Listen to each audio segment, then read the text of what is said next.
सुंदर जंगल किसका है? यह जंगल नुकीली ठुड्डी वाले राजा का है। अगर तुम उससे शादी कर लेती तो यह सुंदर जंगल आज तुम्हारा होता।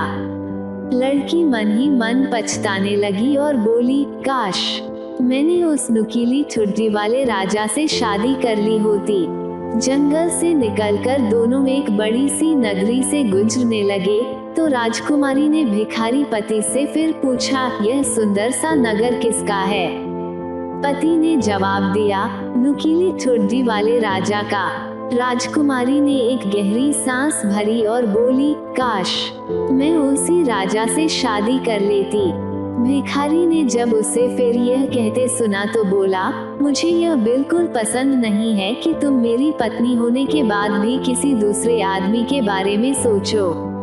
आखिर में वे दोनों एक छोटे से कच्चे घर के पास पहुँचे। भिखारी पति बोला, यही हमारा छोटा सा घर है, इसी में हम एक साथ रहेंगे। वो घर इतना छोटा था कि 2 आदमी मुश्किल से रह सकते थे। उसके दरवाजे इतने छोटे थे कि उसमें झुककर जाना पड़ता था। लड़की यह सब देखकर बहुत डहकी हो रही थी। उसने अपने भिखारी पति से पूछा, यहाँ के नौकर चाकर कहाँ हैं? भिखारी राजकुमारी का यह प्रश्न सुनकर बोला, कैसे नौकर चाकर? यहाँ तो सारा काम तुम्हें खुद ही करना पड़ेगा। अब तुम उठो और चूल्हा जलाकर कुछ भोजन आदि का प्रबंध करो। मुझे बड़ी भूख लग रही है। राजा की लड़की को क्या पता चूल्हे चौके का। वो यह सब सुनकर रोने लगी, क्योंकि उसे तो कुछ काम करना नहीं आता था। अब उस भिखारी को ही दोनों के लिए खाने को कुछ पकाना पड़ा।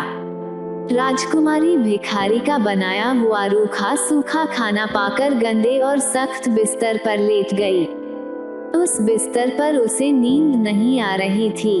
वो रह रहकर अपने आप को कोस रही थी, क्योंकि इस सब के लिए उसका घमंड जिम्मेदार था। अगले दिन उसके पति ने उसे सुबह तड़के ही जगा दिया कि वह जंगल से कुछ लकड़ियां चुनकर लाए। राजकुमारी को लकड़ियां चुनने के लिए जंगल में जाना पड़ा। इसी तरह रोते धोते कुछ दिन बीत गए। घर में जो थोड़ा बहुत खाने का सामान था वह भी खत्म होने लगा। तब भिखारी पत्नी से बोला, देखो ऐसे हाथ पर हाथ धरे बैठे रहने से काम नहीं चलेगा। हम दोनों को कुछ काम करना पड़ेगा। मैं भीख मांगना नहीं चाहता, क्योंकि एक राजकुमारी मेरी पत्नी है। अब हमें कुछ ऐसा करना पड़ेगा जिससे हम दोनों इज्जत की जिंदगी बिता सकें।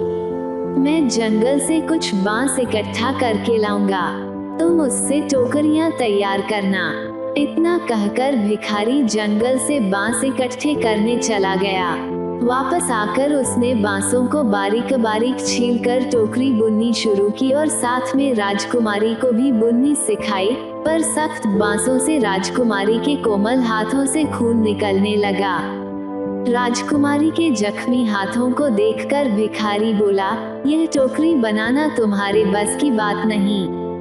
तुम रुई से सूत काता करो, मैं तुम्हारे लिए रुई और चरखा ला दूंगा। अगले दिन भिखारी अपनी पत्नी के लिए चरखा और कुछ रुई ले आया, पर जब राजकुमारी ने सूत काटना शुरू किया तो तकले से उसकी अंगुलियों से खून निकलना शुरू हो गया। यह देखकर भिखारी बोला, देखा तुम किसी भी काम के लायक नहीं हो।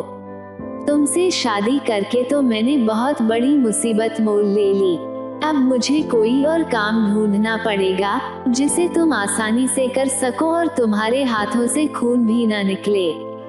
मिट्टी के बर्तन बनाने का काम ही तुम्हारे लिए सबसे ठीक रहेगा। मैं मिट्टी के बर्तन बनाऊंगा और तुम उन्हें बाजार में बेच कर आना। राजकुमारी ने सोचा कि अगर वह बाजार में बर्तन बेचने बैठेगी तो राज्य के लोग उसे पहचान जाएंगे और सब लोग उस पर हंसेंगे। उसने यह बात अपने पति से कही, पर उसने उसकी एक न सुनी और अपने बनाए हुए मिट्टी के कुछ बर्तन देकर बेचने के लिए उसे बाजार भेज दिया।